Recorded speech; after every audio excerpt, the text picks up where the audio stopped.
Welcome to Deportation Nation 2025 edition. Deportation is all over the news these days. Doesn't matter where you sit on the issue, escaping the coverage is next to impossible.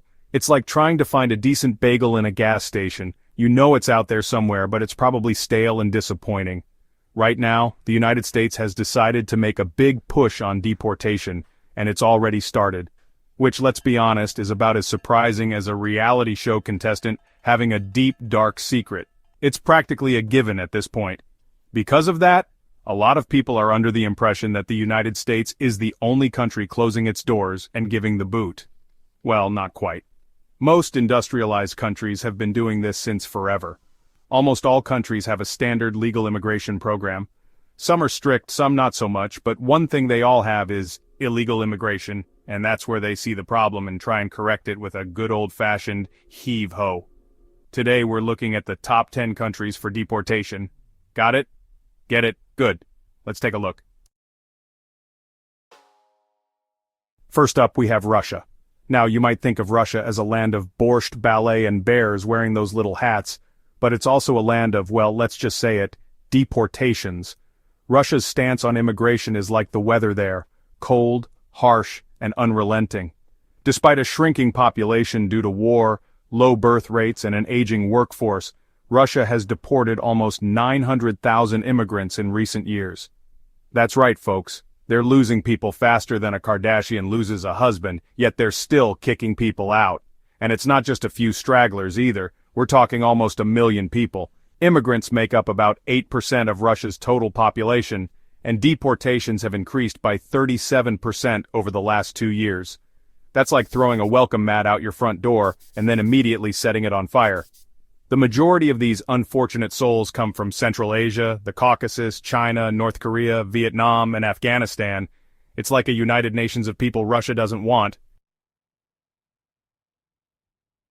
Next, we hop, skip, and jump over to France, the land of love, wine, and apparently deporting people who help keep the country running. You see, France is currently experiencing a bit of a how do we solve this problem moment when it comes to immigration. Their answer? New and improved immigration laws by early 2025. And by new and improved I mean stricter than a French mime trying to escape an invisible box. In 2024 alone, deportations were up 20%, affecting over 15,000 people. Now you might be thinking, John, that doesn't sound like a lot. And you'd be right, it's not, compared to some of the other countries on this list. But it's still a significant jump. And here's the kicker. The government targets North Africans disproportionately, with most illegal immigrants coming from Tunisia, Algeria, Morocco, and Libya.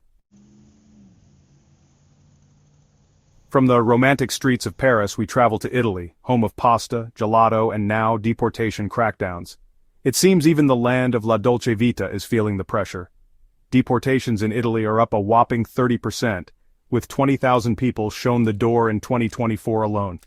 That's like saying ciao to enough people to fill a small opera house. And the kicker? Public sentiment towards stricter immigration laws has increased from 38% in 2014 to a staggering 71% in 2024. It seems Italians are really saying basta to open borders. This shift in public opinion has led to the introduction of a new law, number 187/2024, which, and I can't believe I'm saying this, introduces urgent provisions concerning entry of foreign workers, protections for victims of labor exploitation, and you guessed it, fast-tracking deportations. It's like they took a perfectly good plate of spaghetti and dumped a big old bucket of deportation sauce all over it. Chapter 4. United Kingdom Brexit means Brexit and maybe deportation. Our next stop takes us to the United Kingdom where, post-Brexit, they're keeping the crumpets but ditching immigrants. It seems the only thing leaving the EU was a signal to tighten those borders. Over 8,000 deportations occurred last year, including some who lived in the UK for decades. That's right, folks, decades. These people built lives, families, and probably a decent collection of tea cozies, only to be told, thanks for stopping by, but it's time to go. Now, public opinion on this is about as split as a crumpet left out in the rain, with around 50% in favor of tighter deportation laws. And who are they primarily showing the door to? Well, the most common countries of birth among UK immigrants are India, Poland, Pakistan, Romania, and Ireland. So basically, anyone who doesn't have a British accent straight out of Downton Abbey. Chapter 5 Turkey, where hospitality has its limits. From the land of tea and deportation we journey to Turkey, a country where hospitality is legendary, unless you're an immigrant. In 2024, Turkey decided to crank up the deportation dial to 11, resulting in a 70% increase in deportations. That's more than a jump, folks, that's a full-on leap over the deportation hurdle. Over 100,000 people were deported, mostly from Afghanistan and Africa. Now, Turkey has its reasons, or at least that's what they tell themselves. You see, youth unemployment in Turkey is sitting at a whopping 25%, and the government seems to believe that deporting immigrants will magically solve this problem. It's like trying to put out a fire with a bucket of gasoline. And the real tragedy? Most illegal immigrants are fleeing conflict zones in Afghanistan and Syria. Chapter 6. India, 1.4 billion people, and not enough room. Next, we arrive in India, a country with a population larger than most people's capacity for patience. Yet somehow, they've decided that 5 million immigrants are too many. Deportations have surged by a staggering 50%, mostly targeting Bangladeshi and Myanmar migrants. It seems that in India, the welcome mat comes with a very specific expiration date. With rising unemployment, the message from the Indian government is clear: we can't help you because we can barely help ourselves. Which is a bit like saying you can't help someone cross a river because you're too busy drowning in a teacup. The majority of India's immigrants come from neighboring countries such as Bangladesh, Pakistan, Nepal, and Sri Lanka. It seems even sharing a border isn't enough to secure a warm welcome these days. Let's hop on over to Australia, shall we? Land of sunshine, shrimp on the barbie, and surprisingly strict immigration laws. You see, Australia has a reputation for being tough on immigration. It's like they looked at their ecosystem, full of deadly creatures, and thought, you know what, we need more ways to keep people out. Deportations rose 25% in 2024, with 10,000 people sent packing. That's enough people to fill a medium-sized kangaroo pouch, and that's a lot of kangaroos. And it's not just serious offenses, folks. Even something as simple as overstaying your visa can get you a one-way ticket out of the land down under. And if that wasn't enough, a new bill passed in November 2024 allows the federal government to pay a third country to accept unlawful non-citizens. That's right, they're literally paying other countries to take their problems. This puts over 80,000 people at risk for deportation. It seems the only thing welcoming about Australia these days are the koala tourist traps. From the land of Vegemite and deportation we travel to Germany, where Oktoberfest is welcoming, but immigration policies not so much. Deportations were up 15% in 2024, affecting 12,000 people. It seems even the land of beer and bratwurst is feeling the pressure to close its doors. Most deportees are young men from the Middle East, which, let's be honest, is about as surprising as finding a pretzel stand at Oktoberfest. Now, Germany does have a soft spot, or at least a slightly less rigid spot, for some immigrants. They have 3.5 million migrants with some form of international protection.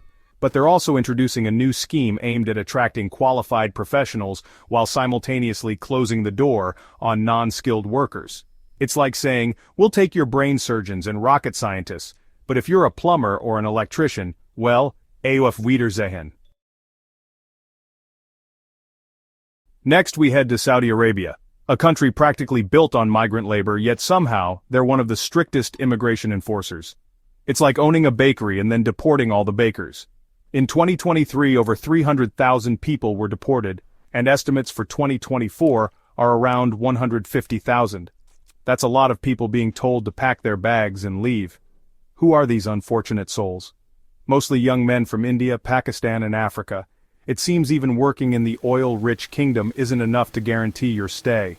And here's a fun fact. Runaway residents are deported at the expense of the party that harbored or employed them. It's like saying you hired them, you hide them, or you pay for their one-way ticket home. And finally, we circle back to where we started, the United States of America, the land of the free, the home of the brave, and the reigning champion of deportations. Over 200,000 people were deported last year. That's more people than you'd find at a Taylor Swift concert, and with far fewer friendship bracelets. Many deportees are from Central America doing jobs Americans don't usually want to do. You know, the jobs that keep the country running, like farming, construction, and cleaning up after your uncle, who still believes in double dipping. It seems the American dream for immigrants is being redefined from the land of opportunity to the land of round-trip tickets. And that, my friends, is a real shame. Alright, that's today's video. Hope you guys enjoyed it. If you did, you probably like one of the two videos being suggested right now. One is about the history of the spatula, and the other is a deep dive into the mating rituals of the Patagonian Mara. It's a toss-up, really. But seriously, folks, deportation is a complex issue with no easy answers. But one thing is clear, it's happening everywhere, and it's affecting millions of lives. Everyone have a great day. Be nice to each other.